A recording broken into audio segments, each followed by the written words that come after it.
notacon.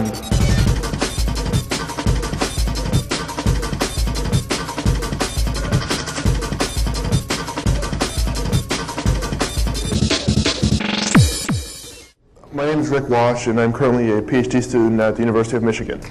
And today I'm going to talk about kind of a current emerging field in a research field right now called the economics of security, or the economics of malevolence in cyberspace.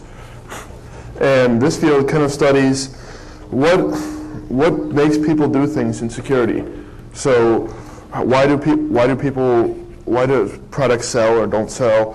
Why would people want to hack? Things like that are all valid game for this research field. And what I'm covering today is kind of an overview of some of the interesting recent results. And the field is only about 3 years old at the moment, so this pretty much covers most of the interesting results. But it should be a good primer and kind of give you a clue of what a lot of the current researchers are thinking about right now. So, in particular, I'm going to talk about two sub areas. One is kind of the theory of security, the economics of security in particular, and how things put together and why. And the second one is what happens when you put these theories into practice. What do we see out in the real world? So to start with, I want to start with a paper from a well-known economist named Hal Varian, who tried to model just the basic security situation. So imagine we have two people, X and Y, X1 and X2. These people are trying to put forth some effort to get something done, and whether they get it done is some function f of their total effort.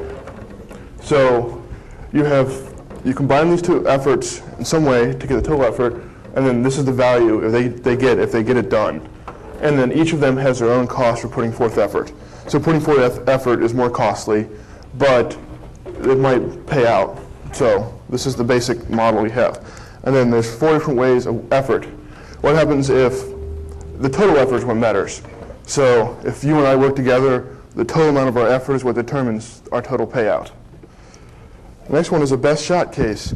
What happens if only the person who puts the highest forth effort, that's what determines the amount of profit we make, and nothing below that actually matters. There's the weakest link case, which I'm sure everyone is familiar with, of what about the minimum effort? If you have 2 pieces of security technology, the weakest link is all it needs to go through to break through frequently. And finally, the more explicit model of an adversary, of saying the adversary is the Y guy in this case, and he's working directly against this defender of the X guy. So if he puts forth more effort than the X guy, then F is negative. And some results from this. First of all, in the total effort case, reliability is determined by the agent with the highest benefit to cost ratio. All the others free ride.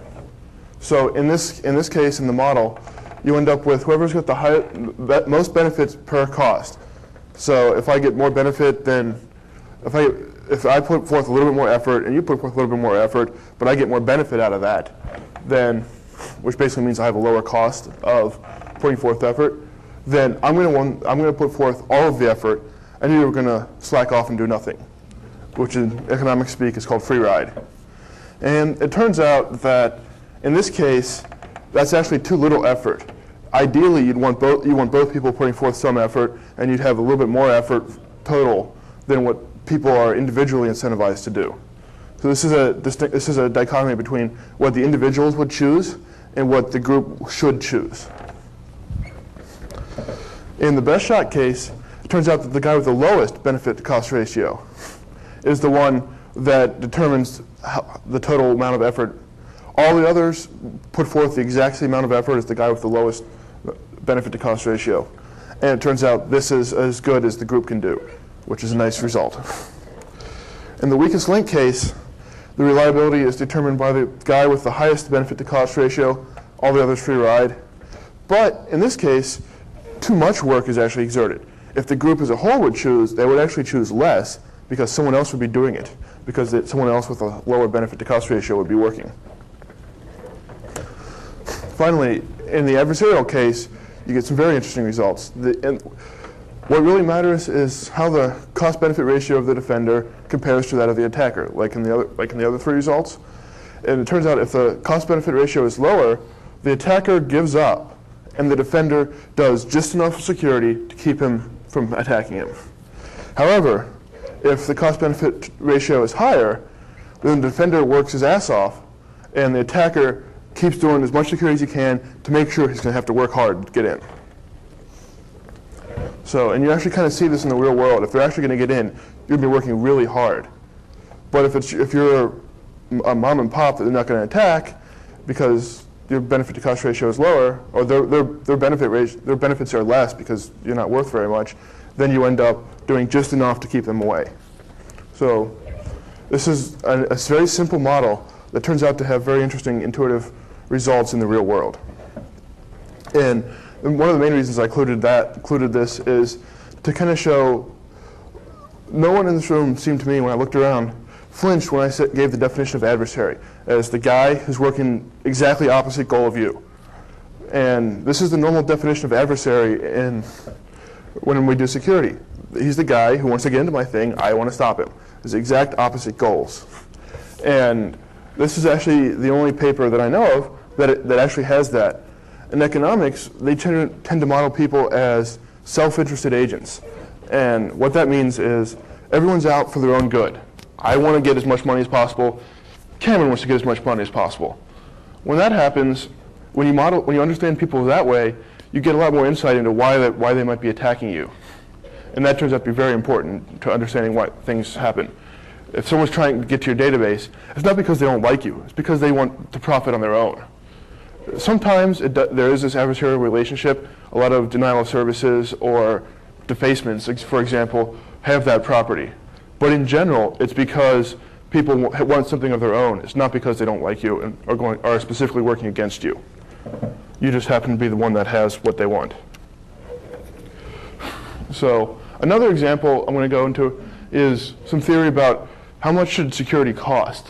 And it turns out there's some interesting results from the economics literature that apply here really well. In the first case, this is the concept of an externality. And think about when I'm blasting my stereo, when we had all this music down here last night. This was really loud, and it quite possibly annoyed some people. However, when I was deciding how loud to play it, I didn't take all those people I'd annoy into account. So this is an example of an externality because I didn't take their interest into account when I was making my decision. Classic example from economics is the pollution. If I'm a company producing something, I produce lots of pollution, I don't take into account everyone else's discomfort from the pollution. I just take into account my profits. If I can do better by polluting more, then I will, regardless of the fact that everyone else suffers. So this is the definition of what an externality is, of basically not taking it into account. And there's two major solutions that economics usually uses. And what they do is they try to force people to take these things into account. The first one is a tax. If I'm going to pollute, the government can tax me to try to make sure I don't pollute it as much. And the goal would be to set the tax just high enough that I pollute at the correct level instead of polluting it at a much higher level. And second is property rights. This one is much more interesting. It says that if you assign rights to someone on one of the two things, so for a stereo example, you assign the rights to the audio, the noise pollution, the airwaves, to one of the two people, and then they can, so if there's too much noise here and the guys upstairs have rights, then they can sue you and collect money for your polluting the air, and then that will cause them to reduce it down to the optimal level. Same thing with pollution. And a great theorem, which actually won a Nobel Prize a number of years ago, is from a guy named Ron Coase, and he says, if transactions costs are low, assigning property rights will achieve the social optimum level of the externality.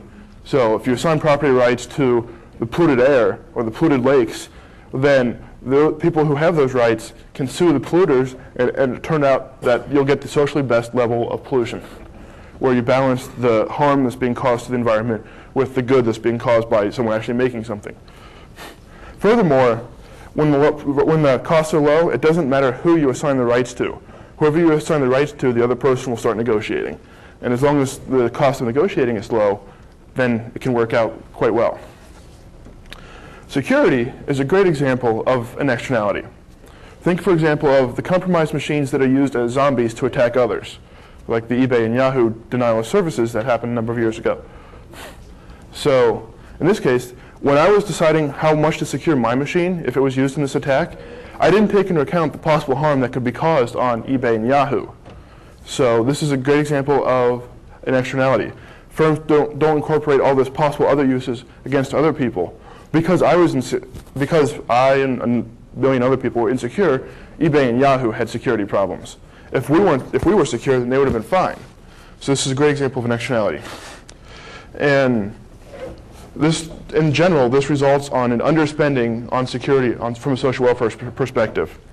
Too little money is spent on security, which I'm sure if anyone has actually been in the room trying to make security decisions along this line can probably agree with.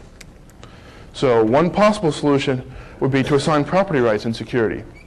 So when Yahoo was attacked, they could sue the people that were used as zombies. That didn't happen, and that's because there's a number of reasons this doesn't work. First of all, enforcement costs. Trying to find everyone who attacked Yahoo and suing them would cost much more than they lost from those attacks. Trying to sue 2 million people is just not really practical. And finally, it's really easy to lie. If you want to do it before the attacks, oh yeah, I was going to hack you, please pay me money. It's really easy to lie about things if you try to do it beforehand, and then the enforcement costs come in afterhand. So when that happens, property rights don't really work, because this is essentially when the transaction costs are high, and the theorem said when transaction costs are low. So this is a known problem in security right now, and there's a number of people that are working on trying to find ways to get around this, but it's how your security matters to other people. Another really interesting result from economics is called a market for lemons. This was actually another Nobel Prize winning idea. And imagine we have people buying used cars. I still didn't fix that slide, did I? Imagine we have people buying used cars.